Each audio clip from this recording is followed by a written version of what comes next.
Welcome to simple vlog. இன்றைக்கி தக்காளி ஊறுகாய் ரொம்ப சுவையான முறையில் எப்படி செய்யலான்னு தான் பார்க்க போகிறோம். அதுவும் இல்லாமல் ரொம்ப நாள் வச்சு நீங்கள் சாப்பிடக்கூடிய அளவுக்கு இது வந்து கெடாமல் ரொம்ப டேஸ்டியாக இருக்கும். கண்டிப்பாக இந்த முறையில் செஞ்சிங்கன்னா கெடவே கெடாது. நீங்கள் 2 மாதம் 3 மாதத்தோடு வச்சுக்கலாம். நிறைய பேர்த்துக்கு ஒரு வாரத்துக்கு மட்டும்தான் தக்காளி ஊறுகாய் வந்து கெடாமல் இருக்கும், அதுக்கு மேலே கெட்டு போயிடும். ஆனால் இந்த முறையில் நீங்கள் செய்யும்போது கண்டிப்பாக 3 மாதத்துக்கு மேலேயே கண்டிப்பாக நீங்கள் கெடாமல் இதை பாதுகாத்து வச்சுக்கலாம். கண்டிப்பாக இதுக்கு கெடுறதுக்கு வாய்ப்பே இல்லை. அதனால் இந்த வீடியோ வந்து முழுமையாக பாருங்கள், ஸ்கிப் பண்ணாமல் பார்த்துட்டு இந்த முறைப்படி நீங்கள் செஞ்சிங்கன்னா டேஸ்ட்டும் ரொம்ப ரொம்ப சூப்பரான முறையில் இருக்கும், கெடாமல் இருக்கும். கண்டிப்பாக இந்த முறையில் செய்யுங்க. வாங்க அதை எப்படி செய்யலான்னு பார்க்கலாம். பழுத்த தக்காளியை நான் 2 கிலோ எடுத்துருக்கிறேன். இன்றைக்கி 2 கிலோ தக்காளியில் தான் இந்த தக்காளி ஊறுகாய் வந்து செஞ்சு காமிக்க போகிறேன். நீங்கள் எந்த அளவுக்கு எடுக்கிறீங்களோ அதுக்கு தகுந்த மாதிரி நான் சேர்த்துருக்கிற பொருள்களை வந்து நீங்கள் கூட்டவோ குறைக்கவோ செஞ்சுக்கணும். அப்போ தான் டேஸ்ட்டாக இருக்கும். நீங்கள் தக்காளி அதிகமாக எடுத்துகிட்டு பொருட்களெல்லாம் குறைவாக எடுத்திங்கன்னா டேஸ்ட்டு கண்டிப்பாக கொடுக்காது. ஊறுகாயும் ரொம்ப நாள் வச்சு சாப்பிட முடியாது, கெட்டு போயிடும். அதனால் கரெக்டான அளவு போட்டு நீங்கள் செஞ்சீங்கன்னா ரொம்ப சூப்பரான முறையில் இருக்கும். தக்காளியெல்லாம் நல்லா கழுவிட்டு ரெடி பண்ணி வச்சுக்கலாம். இந்த தக்காளியெல்லாம் நம்ம தண்ணியில் வந்து வேக வைக்க போகிறோம். அதனால் அதுக்கு அடுப்பு ஆன் பண்ணிவிட்டு அடுப்பில் கடாய் வச்சுக்கலாம். எந்த அளவுக்கு நீங்கள் தக்காளி எடுத்துருக்கீங்களோ அதுக்கு தகுந்த மாதிரி பாத்திரத்தை வச்சுட்டு தக்காளியெல்லாம் முங்குற அளவுக்கு தண்ணி சேர்த்திக்கலாம். தண்ணி சேர்த்திட்டு தண்ணி வந்து சூடாகாதுக்கு முன்னே நீங்கள் வந்து தக்காளியோட சேர்த்திக்கலாம். கொதிக்கத்தான் வேணும் அப்படின்னு இல்லை.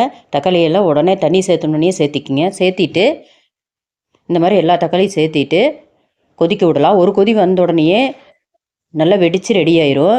ரொம்ப நேரம்லாம் கொதிக்க விட தேவையில்லை. ஒரே கொதியிலேயே தக்காளி வெந்துடும். பாருங்கள், மேல் தோல் வந்து நல்லா வெடித்து தனியாக வந்துருச்சு.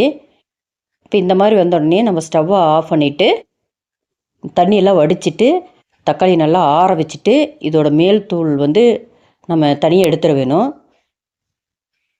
இப்போ எல்லாம் தண்ணி வெடிச்சாச்சு. தண்ணி வெடிச்சிட்டு இப்போது ஆறுனு மிட்டி தக்காளியோட மேல் தூள் வந்து ஈஸியான முறையில் வருது பாருங்கள், ஒரே கொதியில். இந்த மாதிரி நீங்கள் எல்லா தக்காளியிலையும் மேல் தோலையை வந்து எடுத்து ரெடி பண்ணி வச்சுக்க வேணும். தக்காளி வந்து இந்த மாதிரி வேக வச்சு ஊறுகாய் செய்யும்போது கெட வாய்ப்பு இல்லை, ரொம்ப நாளைக்கு தாங்கும். அதுவும் இல்லாமல் டேஸ்ட்டும் ரொம்ப ரொம்ப சூப்பரான முறையில் இருக்கும். இந்த மாதிரி நீங்கள் கட்டாயம் செஞ்சு பாருங்கள். இப்போ எல்லா தக்காளியிலையும் மேல் தோலையெல்லாம் எடுத்தாச்சு. நீங்கள் இதை வந்து கையால் பிசைஞ்சோடு விட்டுக்கலாம், இல்லைன்னா அப்படியே கூட சேர்த்திக்கலாம். இது வந்து நல்லா கொதித்து வெந்து வரும்போது நல்லா கொலைய வதக்கிடும். அதனால் நான் வந்து பிசையில் அப்படியே போடுறேன். உங்களுக்கு விருப்பம் இருந்தால் பிசைஞ்சிக்குங்க. இப்போது தக்காளி ஊறுகாய் செய்கிறதுக்கு அடுப்பு ஆன் பண்ணிவிட்டு அடுப்பில் கடாய் வச்சுட்டு நல்லெண்ணெய் தான் சேர்க்க வேணும். நல்லெண்ணெய் தான் ரொம்ப சுவையான முறையில் இருக்கும். கட்டாயம் நீங்கள் நல்லெண்ணெய் சேர்த்திக்கிங்க. 2 குழிக்கரண்டி அளவுக்கு நல்லெண்ணெய் சேர்த்திட்டு 1 டேபிள் ஸ்பூனுக்கு அளவுக்கு கடுகு சேர்த்தி, கடுகு வந்து பொரிஞ்சது இதில் தக்காளியை சேர்த்திக்கலாம். தக்காளியை சேர்த்திட்டு நல்லா கரண்டியால் அந்த தக்காளியெல்லாம் நீங்கள் அப்படியே கொத்தி விட்டிங்கனாவே நல்லா கொலைய வெந்துடும், அப்படியே குழஞ்சி வந்துடும். ஏன்னா ஏற்கனவே தக்காளி வந்து பாதி அளவுக்கு மேலே வெந்து மேல் தொலியை வந்து எடுத்து வச்சிட்டோம். அதனால் ஈஸியான முறையிலே உங்களுக்கு இது குழஞ்சி வந்துடும். அதனால் நீங்கள் முழுசாக சேர்த்துனீங்கனாலும் சரி, கைகளால் பிசைஞ்சிட்டு சேர்த்துனீங்கனாலும் சரி, இந்த மாதிரி கரண்டியால் நீங்கள் கிளறிட்டே இருந்தீங்கன்னா நல்லா குழைய ரெடி ஆயிரும். இப்போ பாதி அளவுக்கு மேலே பாருங்கள் தக்காளி தண்ணி விட்டு இந்த மாதிரி நல்லா கொலைய வதக்கி வருது. இன்னும் கொஞ்சம் வதக்கி நல்லா வந்துடும். நம்ம வேக வைக்க நல்லா வதக்கி தொக்கு ஸ்டேஜுக்கு வந்துடும். இப்போ பாருங்கள், நல்லா தொக்கு ஸ்டேஜுக்கு எல்லா தக்காளியும் நல்லா கொலைய நல்லா மசிஞ்சு ரெடி ஆயிடுச்சு. இந்த தக்காளி ஊறுகாய்க்கு அதிக பொருள்களே சேர்த்தாமல் குறைவான பொருளையே ரொம்ப டேஸ்டியாக செஞ்சு காமிச்சிருக்கிறேன். கண்டிப்பாக நீங்கள் வந்து அதிகமான பொருளெல்லாம் எதுவுமே சேர்த்தாமல் இந்த மாதிரி செஞ்சு பாருங்கள், உங்களுக்கு ரொம்ப ரொம்ப பிடிக்கும். இப்போ வந்து பெருங்காயத்தூள் வந்து 1 டீஸ்பூன் சேர்த்திட்டு இந்த ஊறுகாய்க்கு தேவையான கல்லுப்பு சேர்த்திக்கலாம். எந்த அளவுக்கு நீங்கள் தக்காளி எடுத்துருக்கிறீங்களோ அதுக்கு தகுந்த மாதிரி உப்பு வந்து சரியான அளவு சேர்த்திக்குங்க. சேர்த்திட்டு நல்லா கலந்து விட்டுக்கலாம். நல்லா மிக்ஸ் பண்ணிகிட்டே இருக்கணும். அடுப்பு வந்து இந்த அளவுக்கு தொக்கு ஸ்டேஜுக்கு வந்தோடனே நம்ம வந்து சிம்மில் வச்சிட வேணும். சிம்மில் வச்சுட்டு தான் நம்ம இனிமேல் அப்படியே கிளறி விட்டுட்டே இருக்க வேணும்.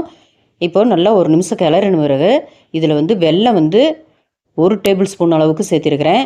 நீங்கள் வந்து எந்த அளவுக்கு தக்காளி எடுத்துருக்கிறீங்களோ அதுக்கு தகுந்த மாதிரி வெல்லம் வந்து கூட்டவோ குறைக்கவோ செஞ்சுக்குங்க. அப்போ தான் டேஸ்ட்டாக இருக்கும்.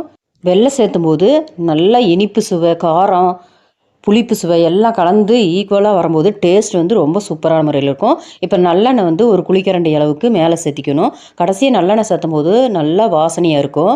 நல்லெண்ணெய் சேர்த்திட்டு இப்போ சிம்மில் வச்சுட்டு நீங்கள் கிளறிட்டே இருக்க வேணும். ஒரு 5 நிமிஷத்துக்கு மேலே நல்லா சுண்டி இன்னும் வர அளவுக்கு நீங்கள் கிளறி விட்டுட்டே இருக்க வேணும். அதிகமாக தீ வச்சிங்கன்னா அடி பிடிச்சிரும். அதனால் குறைவான தீயிலே நீங்கள் வந்து இதை குக் பண்ணிகிட்டே இருக்கணும். இப்போ பாருங்கள், எண்ணெய் பிரிஞ்சு கடாயில் வந்து ஊறுகாய் வந்து ஒட்டாமல் நல்லா தொக்கு ஸ்டேஜுக்கு ரெடி ஆயிடுச்சு பாருங்கள்.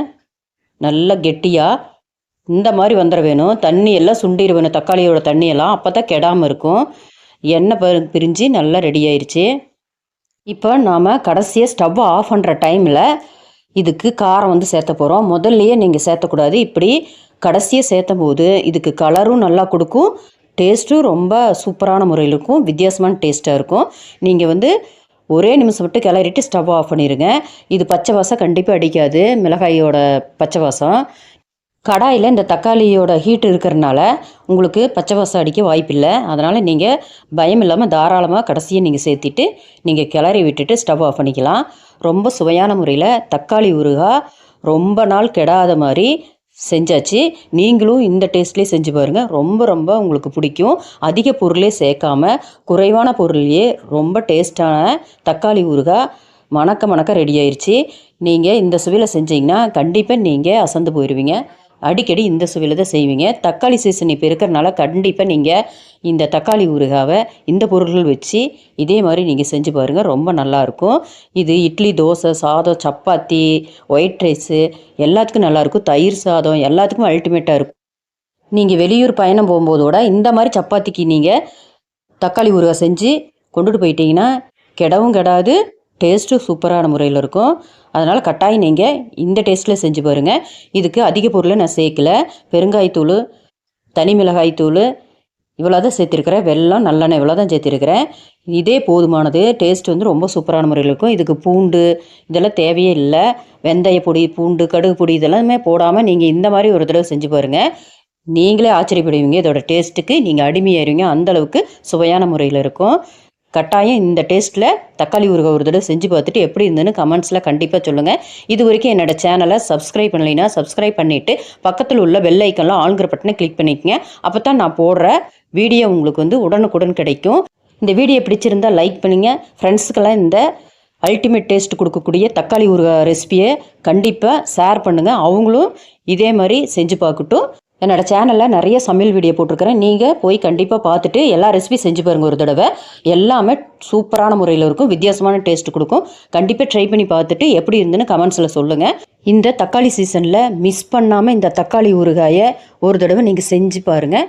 கண்டிப்பாக நீங்களே அசந்து போயிடுவீங்க, ஆச்சரியப்படுவீங்க. அந்த அளவுக்கு இது ரொம்ப ரொம்ப சூப்பரான முறையில் இருக்கும். ஓகே ஃப்ரெண்ட்ஸ், அடுத்த வீடியோவில் வேறொரு ரெசிபியில் பார்க்கலாம்.